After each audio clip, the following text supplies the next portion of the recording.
behave. A mess, can you see yourself? I'm hiding out in the cave.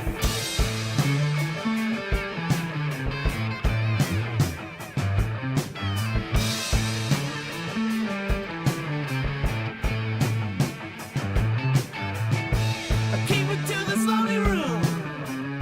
I'm taking shelter from the day. I'm leaving keys inside the door. I'm helping you to find your way. Only just for a minute. Can you please give me a minute?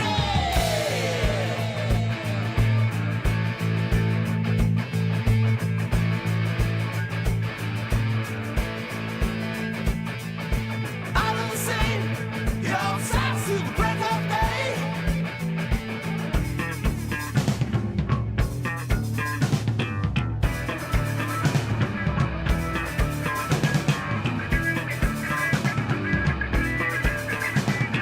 Devil and Rosie's left me there.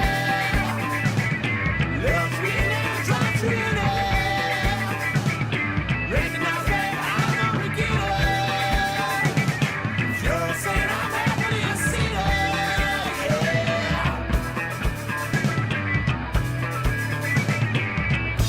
Go and find a reason why. Go and find something to say. Go outside and find yourself. Go and find a place to lay.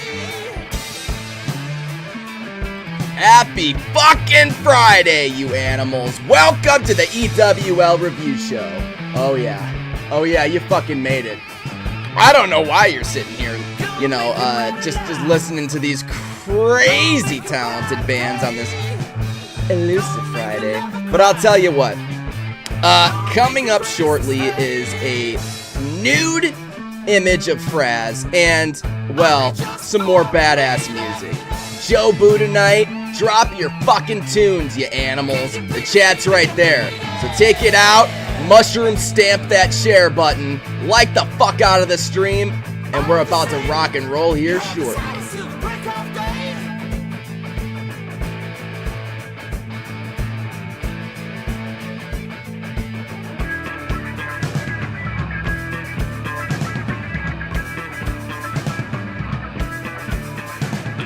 Devil and Rosie's left me there.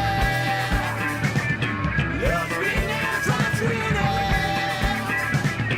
Recognize that I'm a beginner. You're saying I'm happily a sinner.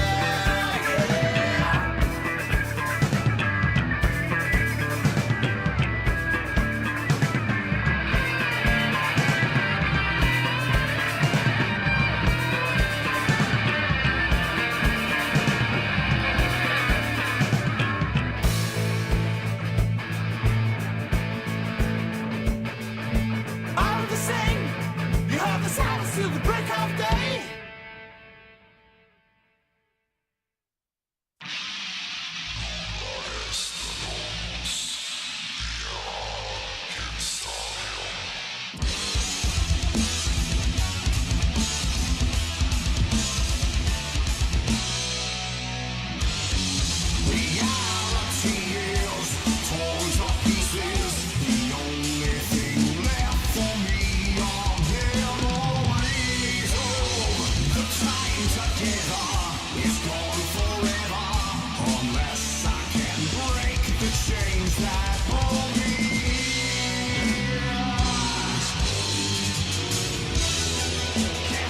Set me free. I'm a prisoner in another world, and I'm far away from home. Why can't you set me free? I'm lost and I am all alone.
Oh my god. So actually, I gotta say this. Fraz, that tune is one of the first tunes that I've ever played by our interviewee tonight, Mr. Joe fucking Booe. Legendary. Legendary. What songs do you pick? There's so fucking many of them. I think I have like a bowel obstruction. I think that song gave me a bowel obstruction. I've got a semi on, but I mean, it all counts. And an impacted erection. That's what Joe gives you when he fucking plays his music. Wow. All right. So before we jump into this wonderful fucking show, ooh look, ooh, there we go. Before we jump into this wonderful fucking show, Joe is a huge supporter of this fucking community. He is a massively talented artist, and I gotta say, his music, he's all over the fucking board, man. He's the front man of Voodoo Mirage. He plays in Rain of Fire, Joe Booe and the Dog. He's in so many different fucking things. And not only that, but he does a shitload of collaborations, dude. Tons. Steve Klatt, Tom McElman, Nevin, all these fucking badass bands. And Joe is the vocalist king. He's like the Freddie Mercury of fucking hard rock. I swear. Absolutely. The best singer in the business, surely. He's killer, man. Oh, don't you just love it when an artist can, they show that vocal range, but not like a fucking falsetto, here's my vag type shit, but almost like it was meant to be, and he's hitting it with the rasp. It's very controlled. It's very controlled. He's got the right balance, doesn't he? It's just timing's perfect. Yeah, dude, because for punks... awesome. Yeah, for punks, you could scream into the mic, grab your balls, and hit that A note, and then, go back to the music. You can't do that with this type of music. Prog, hard rock, whatever the fuck you want to call it. Ear jizz is actually a great term I like to use to describe Joe Booe's music.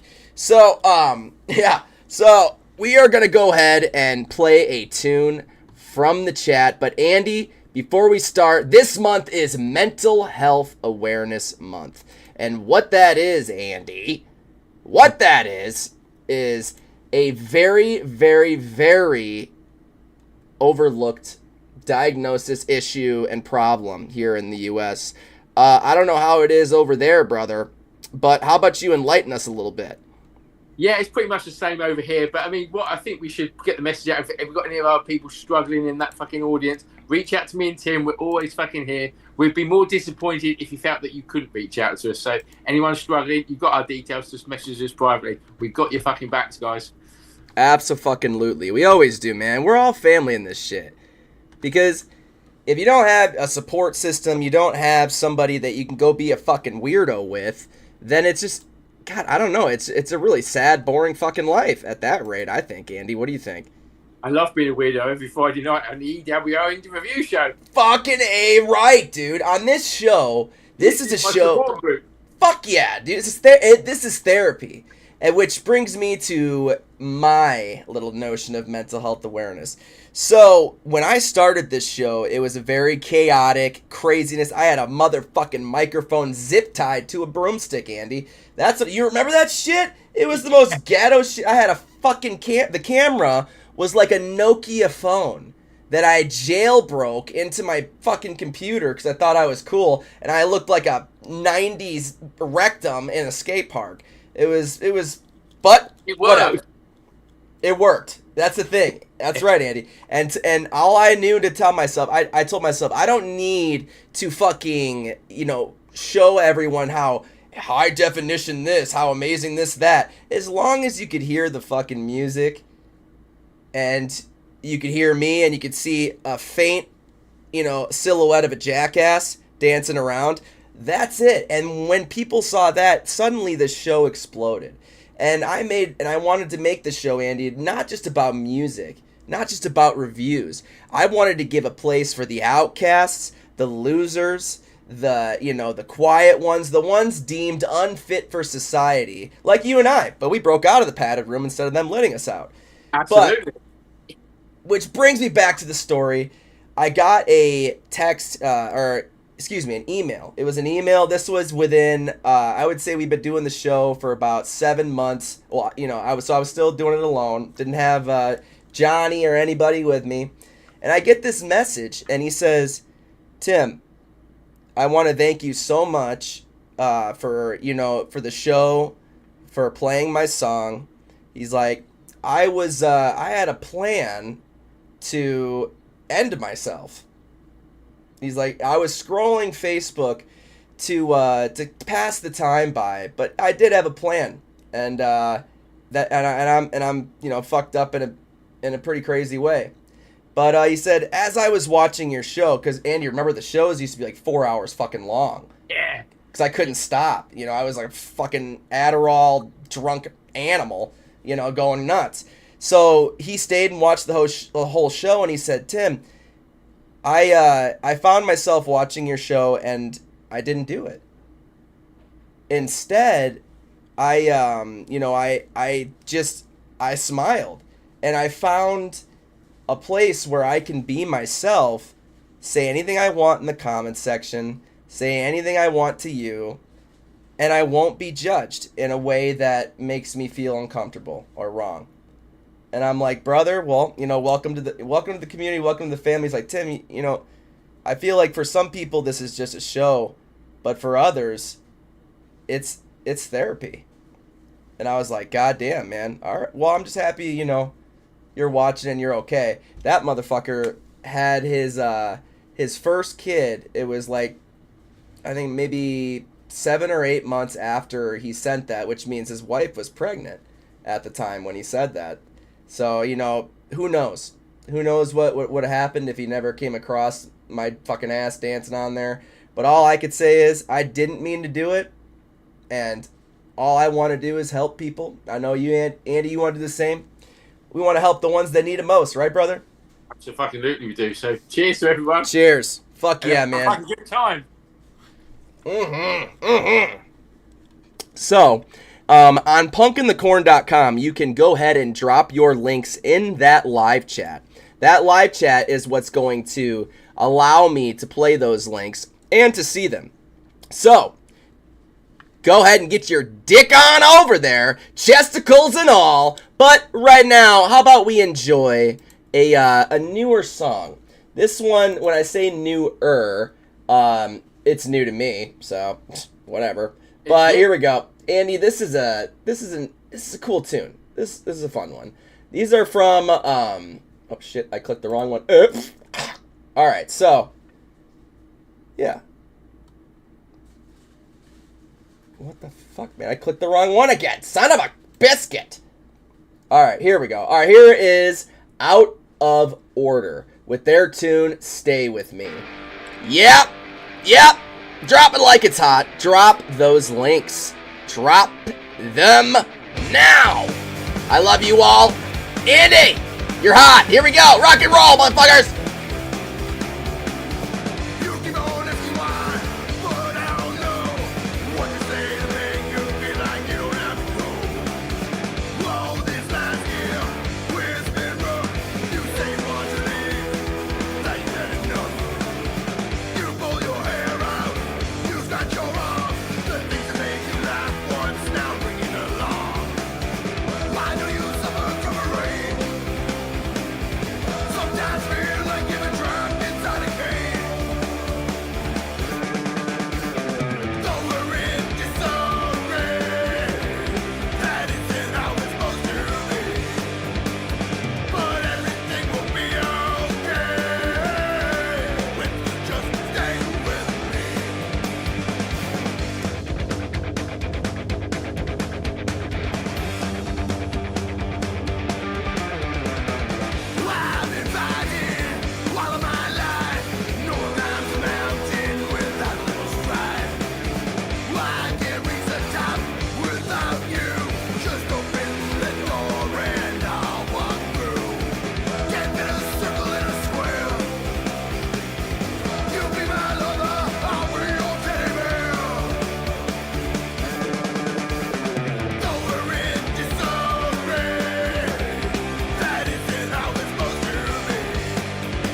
Badass fucking tune, dude.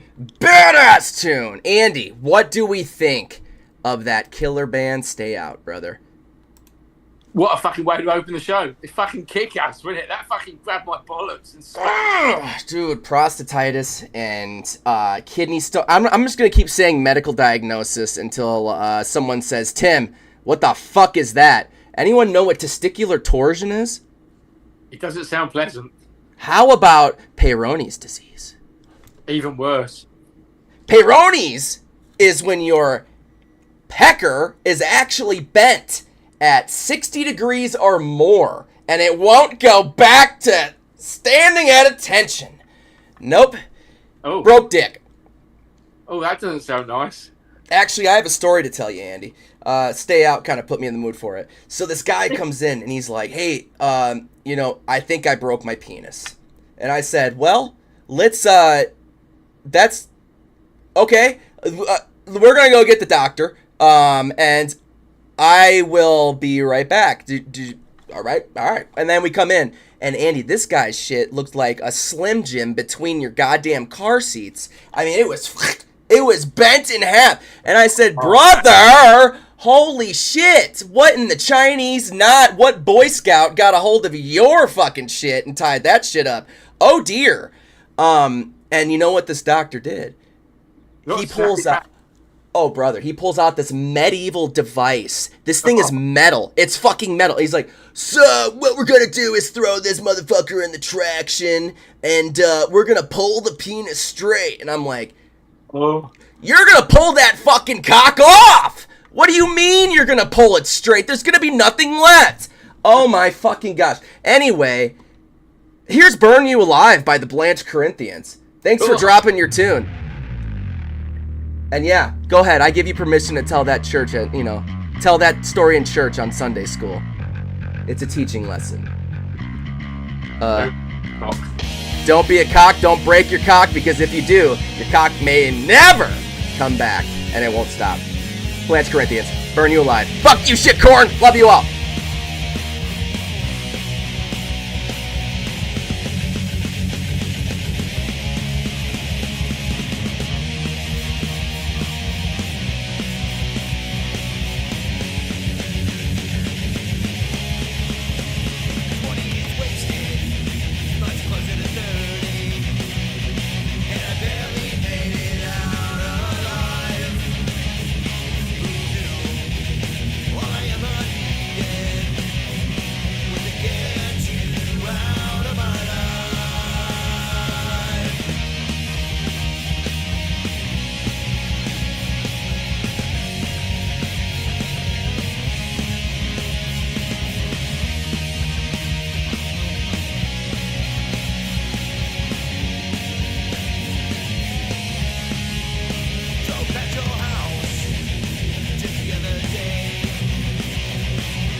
hesitate to come and light it up.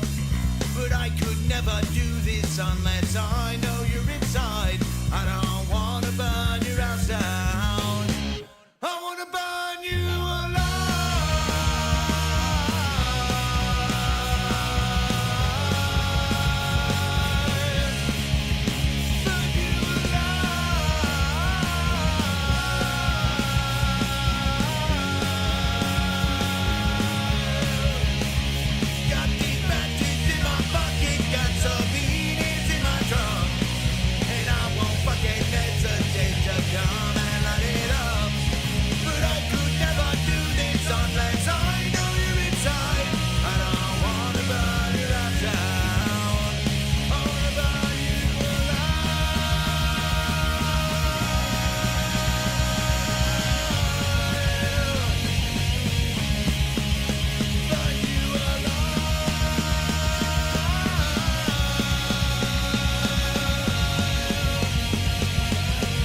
Oh, yes. All right. So the Blanche Corinthians, this guy Chuck, This guy Chuck is another big supporter of the community. Thanks for dropping your tune, by the way, the Blanche Corinthians. Helmet Heads Unite. So, with this, you've seen him live? Oh, where'd you see him live at, Andy? Oh, it's just Punk in the Corn Festival, motherfuckers. Punk in the fucking Corn. That's right. That's right. If you haven't heard about Punk in the Corn, go ahead and just Google any rendition of Punk and Corn. You're gonna find something. You will. We have gotten to the point where we have gotten pretty popular. Whether it's negativity, positivity, mediocrity, or neutrality. We're getting it. We're getting it. And I am fucking proud to call all of these people involved with this company my family. They are all an amazing help. They're huge inspirations. And, you know, they don't ask for recognition. They don't ask to be put in the spotlight. They ask to just help. What can I do, Tim? How can I help this? What does this artist need a bass? Does this artist need a guitar? What the fuck can I do? Every time, man. And I got bands up my ass all the time. And I would be a liar if I said I didn't love it. I love talking to these artists. They're some of the most interesting people in the world. Wait till we talk to this fucking rock star tonight, Joe Booe. Legend. Which, you know, Andy, usually, if you guys don't know how we roll with interviews, Andy and I just get fucked up and just start asking shit. That's really it. We're both ADHD-ridden psychopaths, and whatever pops into our mouths, instead of being respectful and keeping that intrusive thought inside, we blurt it out like it's a shit diarrhea flying out of our mouth at 100 miles an hour. And we do it right at our interviewees in the hot seat on the EWL Review Show. Why do we do this, Andy? Because we've got ADHD and we can't fucking change our ways, so watch out, interviewees! Fucking A right! That's right. But what it also is, and here's another thing. When you put somebody in a situation where it's an uncomfortable situation, it's a little awkward, but it's almost like, hey, I'm going to give you a chance to open up. I'm going to give you a chance to do this, to say that. And for us, when we talk on the show, Andy and I are actually fucking completely transparent. We don't lie about shit on this show, because you animals can smell that from a mile away. So we just don't. Fuck it. If you love us, you love us. If you hate us, well, go beat off to us in the shower in the morning. You know, no one's going to know. We know you want to. Haters going to hate, and ain'ter's going to hate. Peanut butter and jealous with a little bit of fuck you syrup on top. Okay? So, Burn You Alive, Blanche Corinthians killer tune. This is a change up from his previous little band journey, which was with a man named Shitcorn. Shitcorn left the band due to multiple reasons that will make you feel like you want to put your head through some fucking drywall. Not in a good way. Not in a good way. Not in a punk way. In a way that we won't go there. So, Blanche Corinthians, killer tune. Andy, what is your first thoughts on Burn You Alive by TBC? Go for it. Yeah, kick-ass tune as always, isn't it? They always fucking deliver, don't they, with their tunes. Never fucking disappointed. First time I heard it, it's like, good fucking work, lads. Every fucking time, dude. They went from folk punk to now, they're just like straight up fucking punk. I love this shit. I love it. I love it. I love it. I want some more of it. So, another song dropped in the comments section, Andy. Who's it gonna be? I don't know. Who's got the balls to drop it? Who does have the balls? But Andy, how are they able to drop their links? Because YouTube is going to block their links, so I can't see it. But how do they go and drop their links?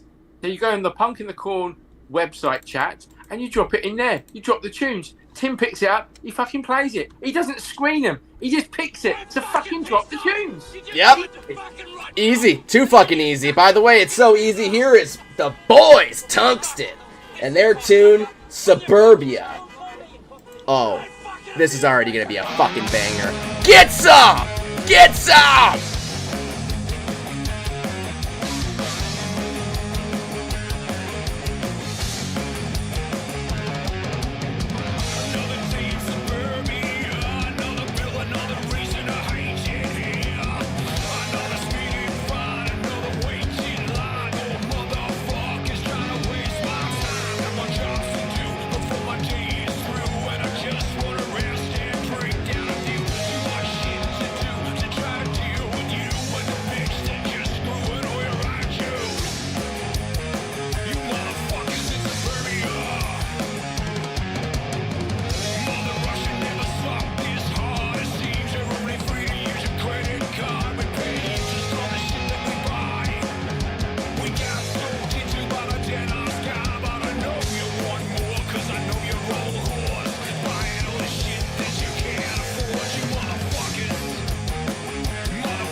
Tungsten with their tune Suburbia. Holy fucking shit nipples! Dude, fuck me, holy fuckamole, Farley. Alright, so Tungsten, the way I like to describe them is like a very, very large, heavy anvil dropped from a 2-story building directly on your testicles. Yep, hear them go smash and then shove your head through a fucking wall, because that's exactly where your heart rate is gonna be at listening to Tungsten. There's a reason why it's named after metal, Andy. One of the strongest metals in the world. Yeah. My erection is quite strong right now from listening to that song. We don't have to talk about it. We don't have to talk. Just don't drop it down. I salute you! Alright, so yeah. Alright, so Tungsten. Yes, great tune. Remember, we do not screen these songs prior to playing them because that's fucking boring. Right? Yeah. You know, but subscribers, what subscribers get? You know, on Facebook, it's $3 a month. You know, if you have $3, if you can go suck some dick, get $3, you can follow this fucking subscribing page, and you help support me and Andy. Andy and I, we, each week, no bullshit, we both put money behind, you know, promotion and things like that. We'll boost this post for $2 and we'll boost this post for a couple bucks. But then Facebook was like, hi, hello, you guys are inappropriate as fuck. So we are no longer going to give you your live stream boosts. And I said, oh, okay. All right. Well, then fuck you. Don't let that doorknob go up your asshole on the way out the door. We're going to do it our way, our own fucking way. And that's exactly what we did. So we promote things on our own. We put any type of extra money we have into this shit, you know, and if you don't want to fucking subscribe, well, that's no problem. You can send tips during the show on punkinthecorn.com. What the tips do, they go back into the show to helping artists like you. And they also go a little bit in my pocket because I got 2 twin gremlins on the way, and they're coming in hot. God bless my wife and her sanity and being able to deal with me. I love you, honey. Hallie Lewis Wolosian. If you haven't heard of her, well, just look up to the sky. She kind of looks like God. Okay, next up. Andy, who do you think we got? Can't see who's in the chat. Who's dropped their next tune? I don't even know. Look, we're just going to go. Click enter. What happens? What happens? Oh. The Rising Fall. Yes! Enjoy, you fucking animals. Here is some true rock stars, The Rising Fall. Yeah, baby! Yeah!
Wow. Holy shit. The Rising Fall, man. The Rising Fall. Now, this band, they've been around the scene for a long time. And, you know, every time, you know, you get a Rising Fall performance, it's never cut short. It's never a disappointment. All right? I absolutely fucking love that band. And she is led by, not Lizzie. She's led by Kim Ladowski. Yes. The little one out front is Kimberly, screaming into the microphone and absolutely destroying your brain cells in the best way possible. So, coming up next, we will be having an interview with Joe fucking Booe, all right? I have to say the word fucking because he is an absolute animal. So, you know, keep your mom close because Joe just might steal her. Keep whatever you got. Lock your doors. Clutch your pearls. Oh my God, we're going to have Joe Booe in the motherfucking studio. I'm ready for this shit. Okay. So, without further ado, I am going to play a tune by the wonderful man that is Joe Booe, is going to be gracing with us one of those presents here shortly. Yeah. All right, Joe, I'm done sucking your balls. All right, here we go. We're going to play a tune by Mr. Joe Booe. This song, I, again, have not listened to. He sent it over just a little while back, and I just haven't. Joe always sends me stuff. He's always trying to push his band to the next level, but I can't play everything that people send me, so I'm going to fucking play. Here we go, Mr. Joey Boy. Here we go. I just got to scroll down a little bit. And Andy, say hi. Hi. Andy, I have a question for you. It's very important. This is going to be... It's not about a hamster again, is it? No, I'll leave the hamster out of it this time. Thank God. So when we're dealing with gerbils... No, I'm just kidding. Okay. I was looking forward to that. I have the answer. Andy, why do you still continue to play music? I have to, for my own fucking sanity. I don't know what it is about music, but it just balances me out. When it's performing, rehearsing, or just listening to it, it just keeps me on an even keel, you know, and it brings up my creative side that I need to do that just to keep me sane. So, yeah, I think that's why I do it, really. Quite a few different things there. I feel that. Good response, Andy. What was that? How's that? Same question at you. Is it the same question at me? The reason why I continue to do music, Andy, is because I feel that I cannot get my emotions or words out in a normal conversation that wouldn't make somebody absolutely call the police on me immediately, or kick me in the face, or give me a kiss. I don't know. There's a lot of emotions with EWL music, but in all actuality, that's really why I do it. You know, there's things that I could say in a song that would be absolutely heinous to say in a normal conversation, brother. They really are. Like, oh my God, rob her grave? Oh my gosh. How did that come about? Well, brother, it's pretty self-explanatory. You know, so there was this grave. I was young, and I was under the influence. Shocker. And I thought that, you know, because when I like the idea of speaking to the dead. I like the idea of opening that door and being like, "Oh, hey, you horned fucker, how you doing? You know, I'm Tim. You know, what's it like down there? Because up here, it is hell. Yeah. So, yeah, how about what the fuck what's it like down there?" No, but I am one of those guys. You know, I believe in that there's, you know, heaven, hell, ghosts, demons, all this shit. But fucking A, I'd be lying to you if I told you I will sit down with any fucker and talk to them, bro. I really will. I will, because yeah, man, who fucking knows? But that's why I do it, man. And plus, people are still listening to it, and they like it. And then, you know, or maybe they don't, and they're just being nice. But still, they're listening to it. my words, my music's getting out there. I got awesome friends like you, Andy, that pushes it, on playlists, that helps me out. We get to perform live. There's no better drug in this world than playing live on a stage. Absolutely, I feel that, man. It's the best. Isn't it? That adrenaline rush is awesome. It is, because you don't really get that anywhere else. I mean, you can't. I mean, speed. I mean, that's always fun. It's actually fun to perform on speed. Try it, everybody. If you haven't tried drugs, give them a shot. They're fun. But so with performing live, though, I really do feel like that is the best drug. Sorry, I'm moving this over here because it's driving me nuts. A skadoosh. Some strange moustache man that in Iowa, Davenport, slipped me something before my performance, and I paid my son an adult. I played a 40-minute set in 20 minutes. You enjoyed it, Andy. You loved it. It was amazing.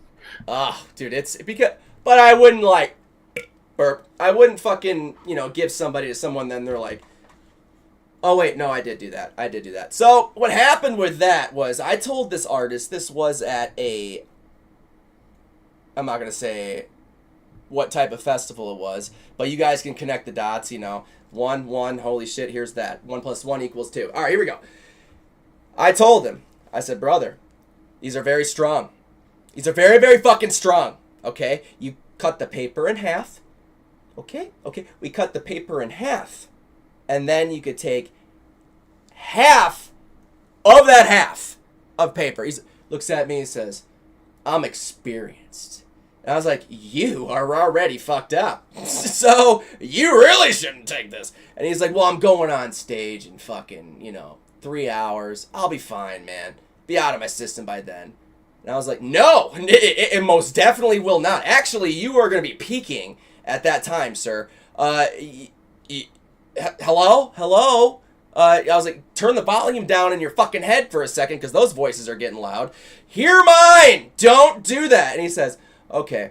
And, he was supposed to buy one tab, right? One piece of paper.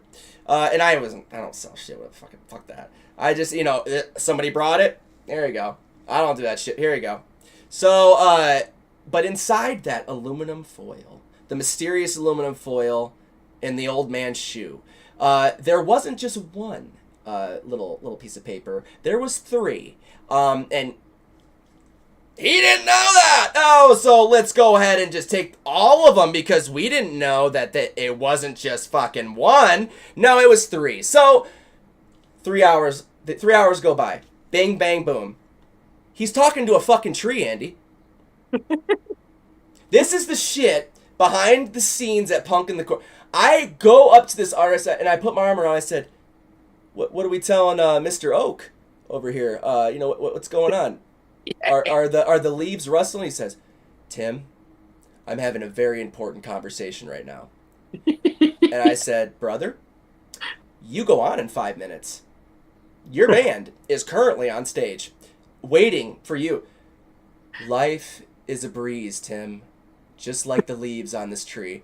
Get the fuck up on the stage! Go! You're about to have the worst fucking trip." And I grabbed his ass, and he's like, "Whoa!" He's like, and he's like, "Man, bro, you're messing up my world." And I said, "Get the fuck in front of that microphone, fucking stick. You're fucking us up." And then what does he do? He gets up there, and he fucking kills it, dude. He does amazing. Oh, fuck, man. It's incredible what happened behind the scenes at Punk in the Corn. And if you guys only knew, well, the ones that were there, they knew. There was a lot of shit, and even the ones that were there don't even know half the fucking shit. Andy, you do, but the other ones have no fucking clue. There was a lot of fun, a lot of interesting fucking things went down there. But hey, Joe Booe coming up next. Here is his brand new tune, Mission. And let's get some. I get some. Mission. Joe Booe and Tom. What the fuck? Yeah, it is Tom. Tom McGelvin. Rock and roll, baby.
All right, ladies and gentlemen, holy shit, chesticles, testicles, Willix, and watch.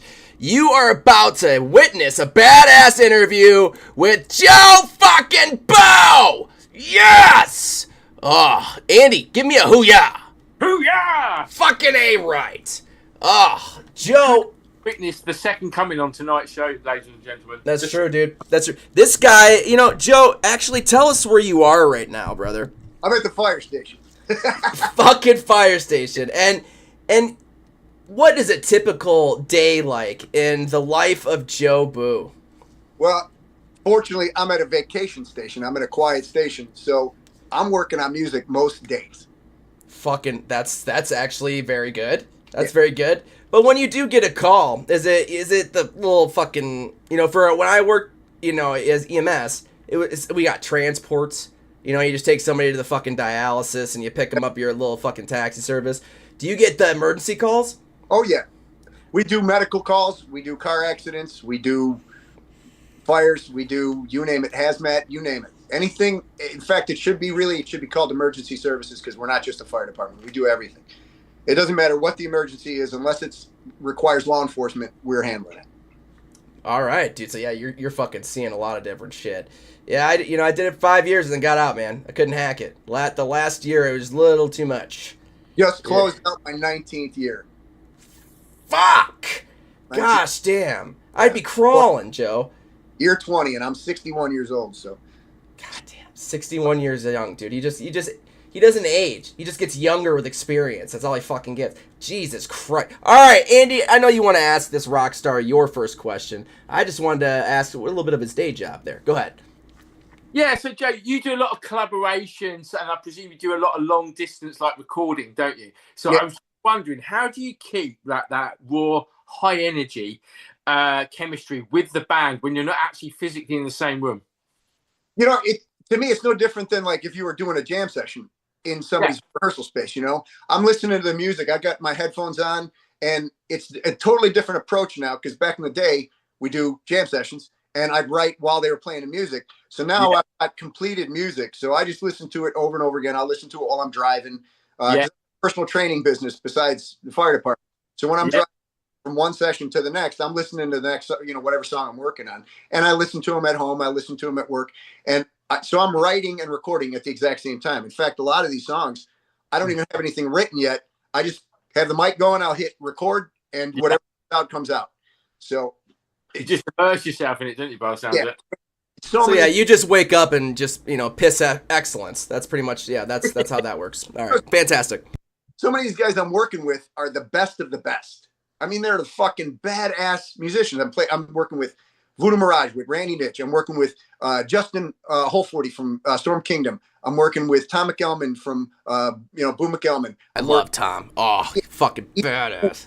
Ian Poole from Switchflame. I'm working with Aaron. John Wayne Spacey from Dash and Skull Clubs. We got a band called Soundstone. I've got Steven from Burlos Brotherhood and Harrow from Burlos Brotherhood. I've got MX the American. Shit, I had to write it all down because I got so many guys I'm working with. Mechanic A, he and I are going to do another song. Nice. Man, Jesus. I haven't been introduced yet, called Oki, and it's two guys they're Nigerian immigrants that live in England, and they're metalheads. So I'm waiting for us to finish. Yes. So it's totally badass. So, I mean, all these killers that I'm working with, I fucking love it, man. Fucking A right, dude. Why wouldn't you? I mean, that's what's so cool, man. Is the internet? It's kind of it's a gift and a curse, right? There's a lot of shit that is negative that happens on the internet and shit like that. But it also brought all of us together. You're not kidding. Dude, holy fuck, man. And your vocals are ridiculous. And I gotta ask. So on stage, you sent me, I asked for, for a lot of those photos. I saw the long hair, dude. You definitely had that, the old 80s rock vibe. Yeah. So has your voice always been like that? It used to be really high. I used to have a stratospherically high. There it is. And as I've aged, it came down. But, the whole range came down. But in 2003, I actually damaged my vocal cords. I tore a vocal cord when I was in California. I did a show for 4 hours, went in the studio to record with another band all day, and then I did another 4 hours. Fuck. And so I went to hit a high note, and all of a sudden I felt a pop, and I'm like, "Fuck, man!" So I looked around, and the guys in the band are looking at me like, "You all right?" And I'm like, "I don't know, man."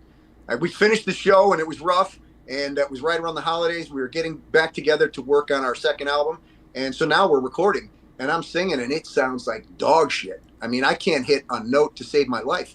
I was Peter Brady, man. I'm like, oh no, dude. Fuck, man. So I worked with 2 vocal coaches, and they told me, look, it's going to take 6 months at least.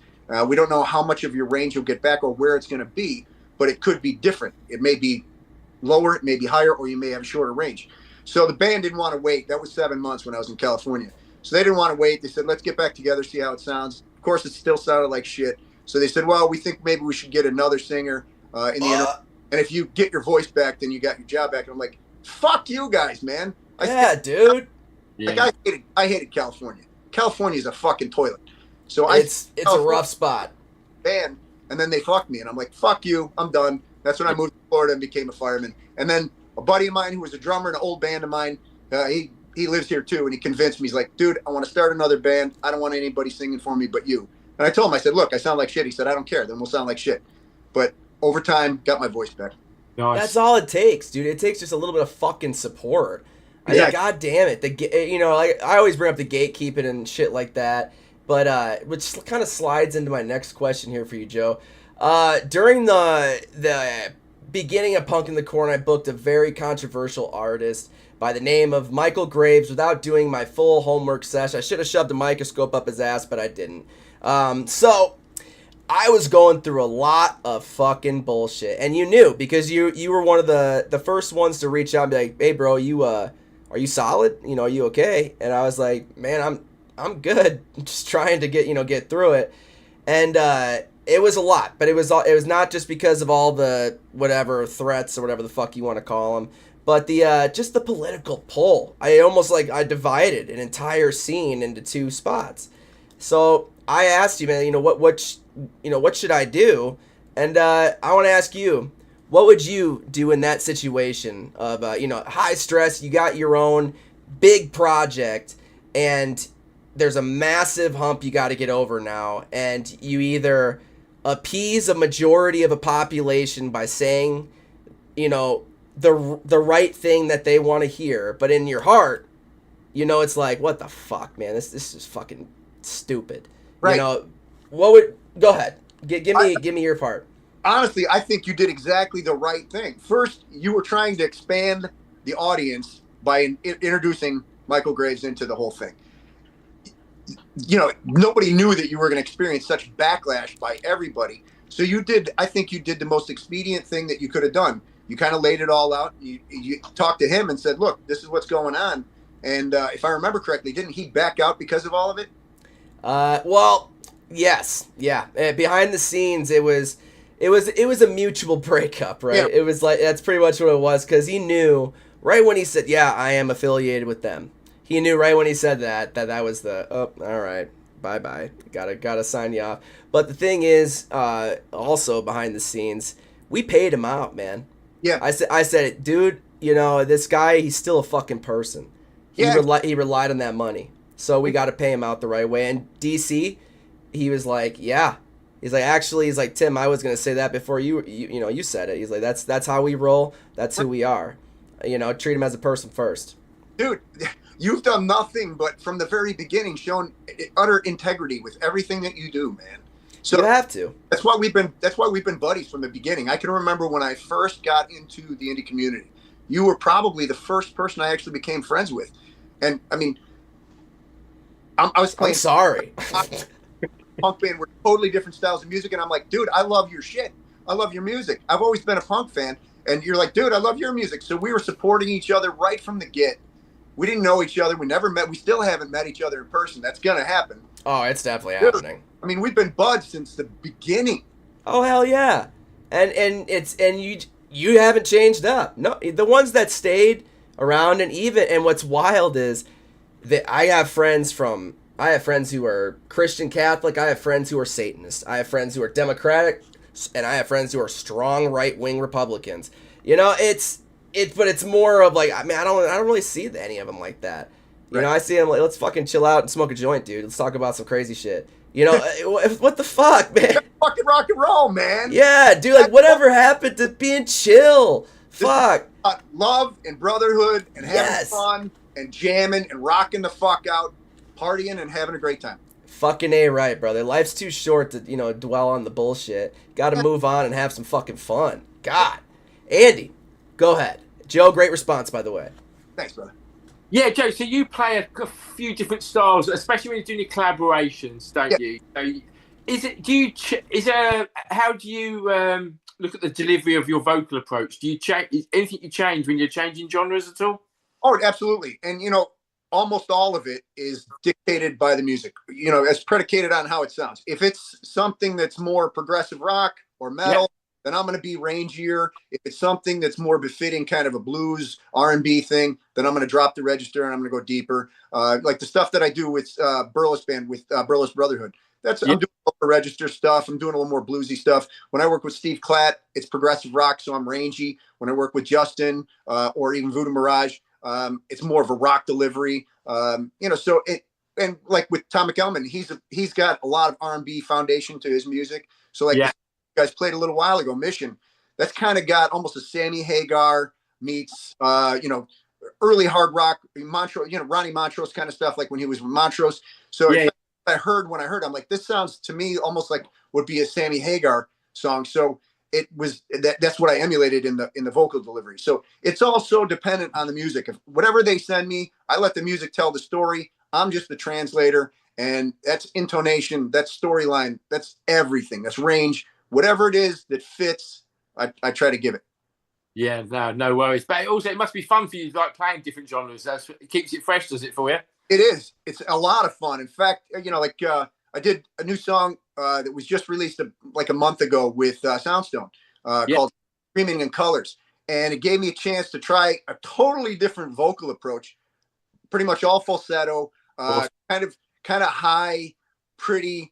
It was cool as fuck, man. I mean, it's one of the songs. So yeah, all these guys offer great opportunities for me to try stuff that I wouldn't have otherwise tried. And you know how it is when you're with one band, you kind of establish your own sound. And the vocals especially have this kind of intonation, this range. Everything stays kind of relative and gives me the opportunity to really explore other shit. Yeah, and it challenges you as a musician, doesn't it, as well? Right. Yeah, I did 2 songs with Entropy in Motion with Dre. And that guy he's a musical genius, man. So he sent a piece of music. And so I had Tracy hear it. She's my significant other. And she says, she hears it. She's like, wow, what are you going to write to that? Because it's so different. Now, Dre sent me lyrics, but, you know, he said, do whatever you want with it vocally. So it was awesome to work on something that was so different because it was jazz, went to swing, went to electronica, back to kind of jazz thing. So it was really cool. And then we did a doom metal song. So, I mean, talk about 2 polar opposites. I was going to say, with the same. So, you know, that's the kind of stuff that I've really enjoyed because I'm working with, like I said, I mean, the best musicians in this community, as far as I'm concerned. I mean, everybody's awesome, but I'm getting to work with my favorites, the guys who I have, you know, like that's my wheelhouse, that's my taste in music. So it's been the most incredible fucking joyride, man. That's the great thing about this community. You can get to link up and play with different people, especially the ones you really like to play with as well. So it's cool, isn't it? Oh, awesome, man. Awesome. Like we just finished a song about a month ago. I did a song with Nevin, and it's going to premiere next week. And fucking killer, man. He sends me the song. He says, hey, man, I'd really like you to do this, you know, the metal duet with me. So he and I are going back and forth. And what's funny is we didn't even know how it was going to sound until it was mixed. And it was badass. You know, I get to work with Ian Poole with Switchflame. Ian got in touch with me last year because I was trying to do Punk in the Corn. I couldn't find any musicians. So he's like, Joe, I will play for you. Just send me the music. And it never ended up panning out. But he and I became really good friends. And he's like, hey, man, I've got a bunch of metal tunes. Would you be interested? And I'm like, fuck yeah, send them all. He said, well, pick whichever ones you want to do. And he sent me like a dozen. I'm like, dude, I want to do them all. I want to do them all. So he and I did a 12-song album, man. Excellent. That's what we do, sir. That's what we do. Yeah, nice one. Fucking badass. Oh, so 12 new tunes? Yeah. Fresh out. Oh, man. We have 3 of them done already. He's sending me the 4th one any day now, and I'm going to master it, and that'll be going out, you know, next month. But yeah, so he and I have another 9 songs. I've got 4 more songs with Steve Klatt, 3 more songs with Voodoo Mirage, 5 more songs with Soundstone, 2 more with Storm Kingdom. I've got 2 more with Burleth Brotherhood. That'll probably, all of those guys will keep sending me stuff. I got another song with Mechanic A. I've got a song with Sanctity of Crows, the one that's just coming out with Nevin. I've got one that was Storm Kingdom, MX the American, Black Marine. And then you do a bump here, a bump there, and then you gotta, go out and party for about 10 minutes, and then come back, do another bump, and then we're doing another album. Jesus Christ, Joe. I'm having a stroke over here trying to follow along. God damn, that list of songs. And, we were talking a little bit earlier. You got 45 in the fucking chamber, dude, and you're still writing. Yes. Do you think that most tunes come from a traumatic experience when you write them, or do they come from, just kind of all walks of life? For me, a lot of it's the trauma. Yeah, they're from everything. I mean, obviously, depending on the nature of the song, some of them are, your PTSD expression. But, I'm a pretty happy guy. So most of the time, I don't have any stress. I don't need a stress outlet. I do this for joy more than I do for stress outlet. Some people really need it because it is their stress outlet. And I love that. More power to them. And I'm glad that they found it. For me, it's just, it's an expression of joy. So, depending on the progression, whatever progression the song is in, whatever key it's in, whatever the kind of the tone and feel to it, that really is gonna dictate what I'll write. So a lot of times it's just, okay, this sounds like a happy song. Let's put a happy story to it. This sounds like a grim, dark song. All right, I'm gonna get down and dirty with it. Dude, Voodoo Mirage is a fucking gnarly band. Thanks. Your voice mixes in very well. The one thing I want to hear you do, and it's gonna sound a little odd, right? But Robert Johnson, old blues musician. Yeah.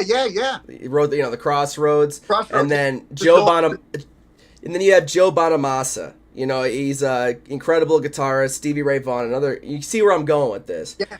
I want to hear a tune between you and Burlos. I want to hear Burlos with a very deep bass voice in the beginning like he has, but I want to hear nothing but a harmonica, acoustic guitar, and vocals. And I want tasteful shit, where you're off rhythm because your voice is that fucking important. That your voice is actually the instrument instead of the goddamn guitar. Because you have that soulful, you have that shit, and he has that goddamn bass of a voice. Yeah, right. He's got balls that'll fit in a wheelbarrow. Right. So that's what I want to hear, dude. And just, nasty little licks and shit, dude. It'd be fucking, We'll do it. Fucking tasteful, dude. I'll write the goddamn tune. Yeah. After being with Dustin for 5 years, man, we've never stopped writing. And I had books of songs prior. I was a troubled child. No, come on now. I was a fucking punk. But I have tons of stories. I write them down. You have so many interactions throughout the day. A lot for me is positive. It really is. Even at work, dealing with people who are in incredible amounts of pain, I can still make those motherfuckers smile. I really can. Even an old lady who is getting chemo, I can, 98 years old, husband, is a nom vet. He's over there like a piece of wallpaper, sitting like that. He's sitting at attention. That's all right. But the war is over, sir. Jesus Christ. All right. But no, I could still get her ass to smile. So what is one thing that you could think about, through any tough time, one thought that brings a smile to your face immediately and brings you out of that desperate, negative situation? Actually, what we do right here, man, working on music. It was about 7 years that I couldn't work on music. 7 years because I lost my voice. And God, that's too long. Yeah, I went through a little bit of a depression, but afterwards, once I got back into it, pretty much saved my life. So this is what makes me the happiest. I love that. And you're still helping people fucking 19 years later.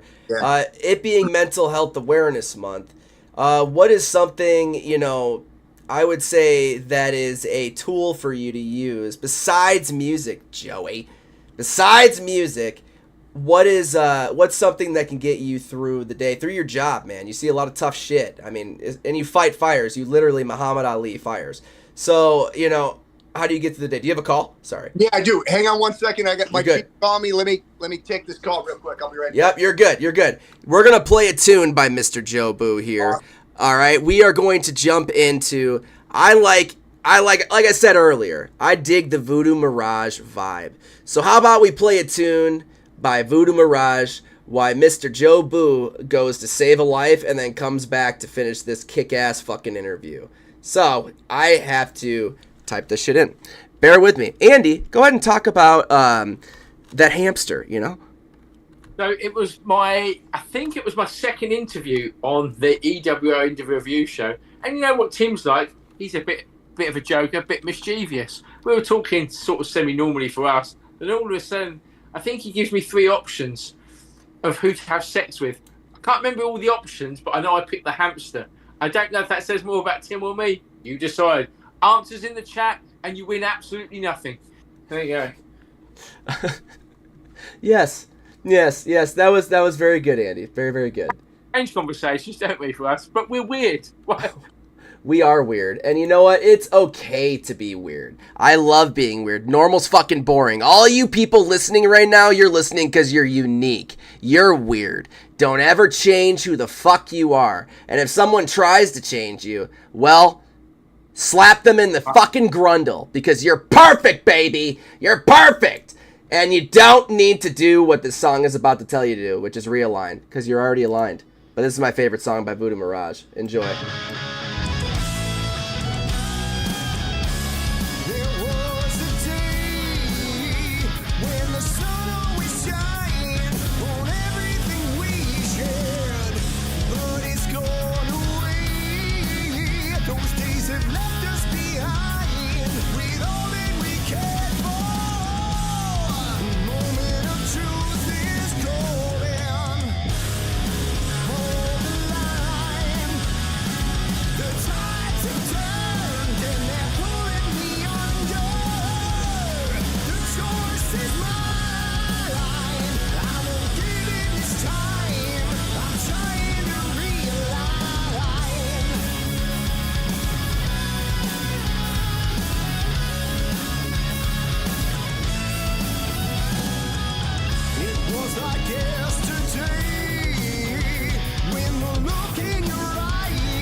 All right, we are back, ladies and gentlemen. We are back. Joe just actually saved a burning school bus that was it went awry. But don't worry, Joe is there to save the day, and he is back to talk to all of you. Oh, I saved my testicles from getting all twisted up, man. yes, yes. Oh, testicles aren't twisted. The dick ain't in the dumpster. We're here, baby. Love that tune, man. Realign is one of my favorites. That's That great tune. it's my favorite fucking tune by Voodoo Mirage, dude. What? Who, you wrote that one? Oh yeah, the way that worked out, Randy. I was trying to get Randy and I to put together an old band that we had 30 years ago called Monkey Fist, and we had about a dozen songs written. And in fact, the drummer who lives here, who got me to start singing again, he and I, and the bass player who was in Joe Booe and the Dog, it's the Dog. The four of us had a band called Monkey Fist. So I had been chasing Randy for like 2 years to work on Monkey Fist. And finally, he was working in St. Tragedy. He went through a lot of stuff in his life. And finally, he reaches out to me and said, dude, I left St. Tragedy. I've got 4 songs, totally completed music. I'm sending them to you. Do what you want with them. And Realign was the very first song. And that's how we launched Voodoo Mirage. So Randy and I go way back. He's fucking blood, man. He's my family. And I love Randy to death. He's a fucking killer dude. He's a Chicago boy through and through. And he and I got long history, man. He's a great dude, and I love working with him. Fuck yeah, dude. You know, Joe, I feel like anybody who fucking works with you it's a very enjoyable experience. I mean, you don't strike me as the type of guy to take over the situation in a negative way. It's always I feel like you're just a cool ass fucking dude, man, and it shows. It shows in your music. It shows in your personality right now. I mean, look at Andy over there. Go ahead, Andy. Go ahead. Ask your next question, brother. Yeah, this is a bit of a selfish question, actually. I hope you don't mind me asking it, Joe. So, you might know that Tim's doing another festival next year. Yeah. And, I know you struggled to get some guys together, but I really want to see you fucking play live. So, can we get a band together? Ian and I have been talking about this since last year, man. In fact, that was part of the reason why we put Switch Flame together. We wanted to play one of the Punk in the Corns, and we were hoping it could be done this year. We'll probably have 4 songs done, so we wouldn't have enough of a block of music. Next year, I guarantee you, we are going to be there. Yeah, be there playing fucking live. And if any of the other bands that I work with are going to be there too, then we're going to be playing too. So, like, if Dashing Skull is there, then we're going to do some.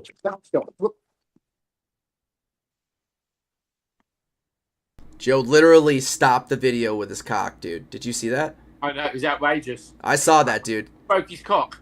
Like a goddamn mushroom stamp from heaven. It just jumped out, man. I mean, it's part of the party. I mean, that thing's I can only imagine what that thing is. Oh, all right, go ahead. So yeah, if Dashing Skull Club's going to be there, Soundstone will play. If I could rope Randy in, then Voodoo Mirage would play.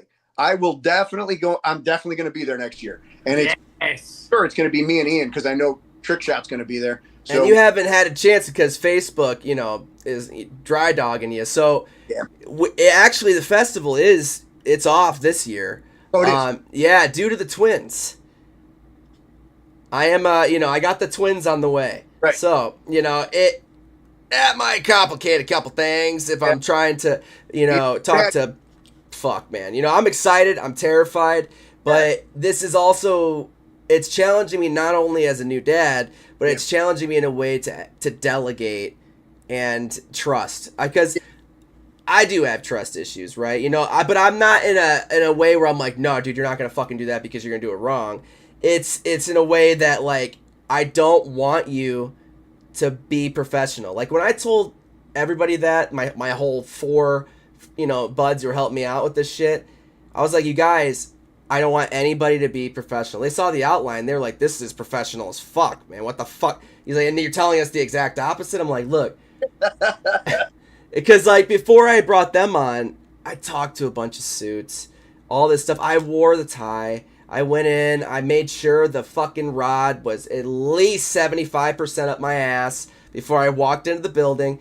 And yes, sir, no, sir, yes, ma'am, no, ma'am. And I just felt so uncomfortable, man. I felt out of my skin. I was like, ah! And to censor myself, dude, I needed to go to therapy afterwards for that. I was like, I feel like I just, Did you go to therapy and have a Tourette's session. Yeah, dude. Fuck. Yeah, I just had to go in there and be like, just give me 5 minutes, set a timer. I'll pay for the 5 minutes, and I just scream fuck the entire time. Exactly correct. But but I said no. I don't want you to be professional. I said I want you to be you. I said if you want to wear fucking pajama pants to the goddamn meeting because that's you and you're a little scumbag, well then go ahead. But I'm gonna fucking bust your balls the entire time. You know, it's a friend. You know, it's a friend thing. You want to bring other people up. So, Dude, this is indie. This isn't like record label shit. We're not exactly. We're not Suits selling mainstream fucking music to radio stations. It's soulless.